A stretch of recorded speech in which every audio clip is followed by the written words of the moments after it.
ओम शांति। बाबा कहते हैं, बच्चे, जवाहरी का धंधा बहुत ऊंचा होता है। उस धंधे मनुष्य को परख शक्ति बहुत चाहिए, क्योंकि झूठे हीरे भी ऐसे दिखते हैं होते हैं जैसे बिल्कुल सच्चे मालूम होते हैं। और अच्छे अच्छे जवाहरी भी परखते समय धोखा खा जाते हैं। जिनमें परख शक्ति होती है वे दृष्टि डालते ही झट समझ जाते हैं कि हीरा सच्चा है झूठा, ये फ्लॉ वाला है या बिना फ्लॉ के, ये ऊंची किस्म का है या हल्का सल्का। इससे ही वे उनके दाम झट से बताते हैं। आप बच्चे भी वास्तव में जवाहरात के धंधे करते हो, क्योंकि ज्ञान सागर में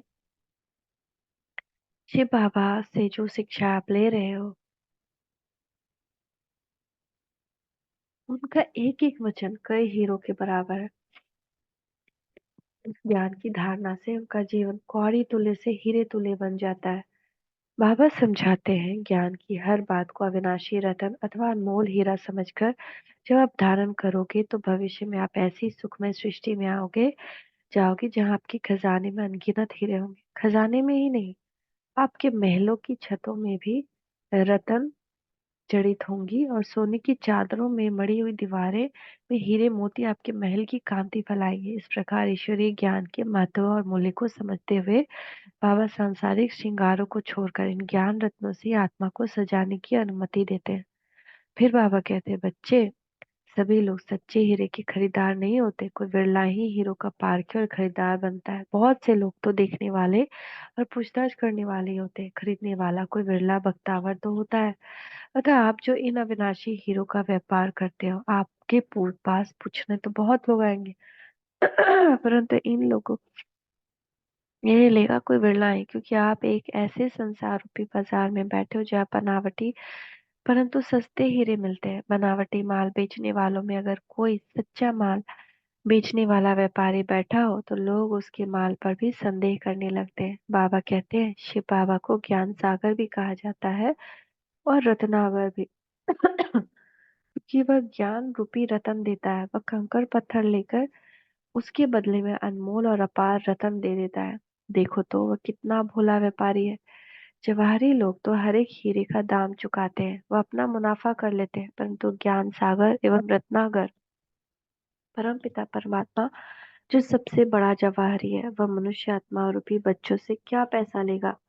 आज मनुष्य के पास रखा ही क्या है, उसके पास तो पुराने संस्कारों के कंकड़ और काम क्रोधादि रूपी पत्थर है जो कंकड़ पत्थर देता है। उसकी बुद्धि रूपी झोली व ज्ञान रत्नों से भर देता है और उसे रंग से राव अथवा कंगाल से माला माल बनाता है। उसे एक कंकड़ पत्थर देने जरूरत पड़ते हैं, क्योंकि वह सौदागर है। सौदा करते समय मनुष्य के सौदे के लिए कुछ देना तो जरूर पड़ता है। बाबा कहते हैं, देखो, भक्ति मार्ग में आप भगवान से भीख मांगते रहे, परंतु वो आपको मिली नहीं। अब ज्ञान मार्ग में बिन मांगे ही हीरे मोती मिल रहे हैं। इसलिए ही कहावत है, बिन मांगे मोती मिले, माले मांगे मिले न भीख। आपके ये हीरे मोती का अतुल्य खजाना इसीलिए मिल रहा है कि आप अपने कंकड़ पत्थर छोड़ते जा रहे हैं, जबकि भक्ति मार्ग में आप विषय विकार रूपी पत्थर तो छोड़ते नहीं थे और यूं ही भगवान से उत्तम वरदान पाना चाहते थे।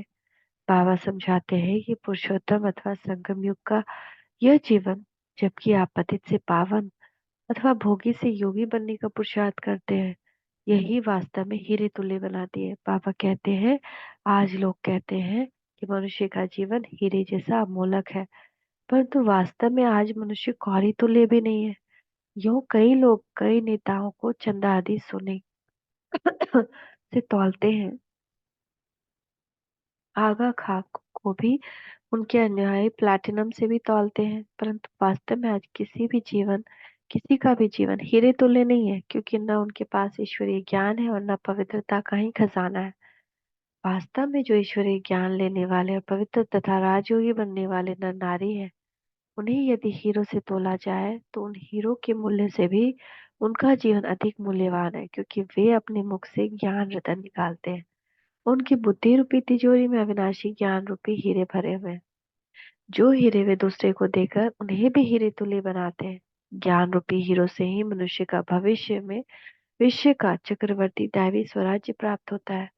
तब भला विनाशी रत्नों की ज्ञान रत्नों से क्या तुलना हो सकती है। इस प्रकार बाबा अपना उदाहरण देते हुए कहते हैं, देखो बच्चे, मैं भी एक बड़ा नामी-गिरामी जवाहरी था। मुझे हीरो की परख बहुत अच्छी थी। लोग मेरे पास हीरे पर खाने के लिए आते थे। वे मेरे पास जवाहरात के पैकेट ले आते और उनका इकट्ठा ही मूल्य चुकाने कहते। मैं झट से मूल्य आंक लेता कि एजेंट लोग दंग रह जाते। परंतु जब से ईश्वरीय रूपी हीरे मुझे मिलने लगे तो उनकी तुलना में सांसारिक हीरे मुझे कोयले अथवा कंकड़ पत्थर के समान मालूम होने लगे। तब मैंने अपने मन में कहा, आहा, शिव बाबा तो मुझे माला माल कर रहे हैं। तब अनायास ही मेरी दृष्टि में उन हीरो से हट गई और शिव बाबा पर जा लगी। और मैंने मन ही मन कहने लगा कि शिव बाबा, आप कितने भोले व्यापारी हो। आप कखपन से लेकर लखपन दे देते हो। मैं भी जवाहरी तो था ही। ये फायदे वाला सौदा देखकर झट मैंने सौदा पटा पटा दिया। आपके पास जो कौरिया थे उस शिव बाबा को देखकर उनसे अविनाशी खजाने का मालिक बन गया।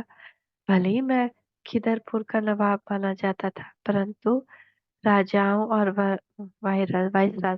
वाइसरायों से मेरी मुलाकात थी और ठाठ में रहता था। परंतु अविनाशी ज्ञान का खजाना पाकर और स्वर्ग का स्वराज मिलता देखकर मैंने उन सब से मुंह मोड़ लिया। एक मिनट भी तो सोचने में नहीं लगा, क्योंकि इसमें सोचने की बात ही क्या थी। देना कुछ नहीं पड़ रहा था और मिल ही मिल रहा था। तब सोचता क्या मैं झट से शिव बाबा का हो गया और शिव बाबा का सब कुछ मेरा हो गया। तो जो इस ईश्वरीय सौदे के बारे में भी सोचता है वह अच्छा जवाहर है, अच्छा व्यापारी नहीं।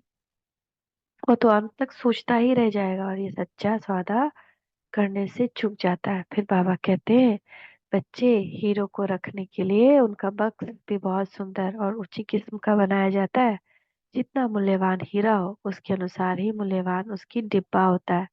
तो अब जबकि आपको शिव बाबा के अनमोल ज्ञान रतन मिल रहा है, तब आपकी बुद्धि रूपी तिजोरी अथवा बक्स भी रॉयल होना चाहिए। हीरो से स्वयं को सजाने वाले लोगों का उठना बैठना सब रॉयल होता है। अतः जबकि आपकी साहों के साह परम पिता परमात्मा से ज्ञान रतन मिल रहे हैं अथवा अविनाशी हीरे मिल रहे हैं, तो आपकी चाल ढाल मन वचन और कर्म भी ईश्वरीय कुल की मर्यादा के अनुकूल होने चाहिए, वरना आपकी बुद्धि रूपी तिजोरी का ताला लग जाएगा और उन ज्ञान रत्नों से आपको खुशी भी नहीं मिल सकती। बाबा कहते हैं कि हर एक हीरे का मूल्य भी अलग अलग होता है।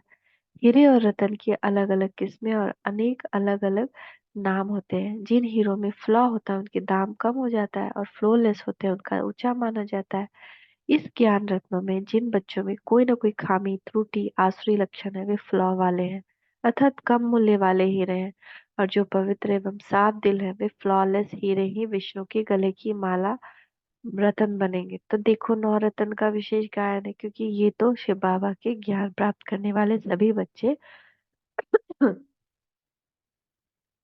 रूहानी रतन है। परंतु जिन्होंने ईश्वरीय ज्ञान योग में पड़ने वाले विघ्नों का डटकर सामना किया है, लोक कल्याणार्थ अपने सर्वस्व न्यौछावर किया और लोगों को अविनाशी सुख देने की सेवा में जी जान से अच्छी तरह से लगाया, वे ही नवरत्न मुख्य है जिनका गायन आज तक चला है।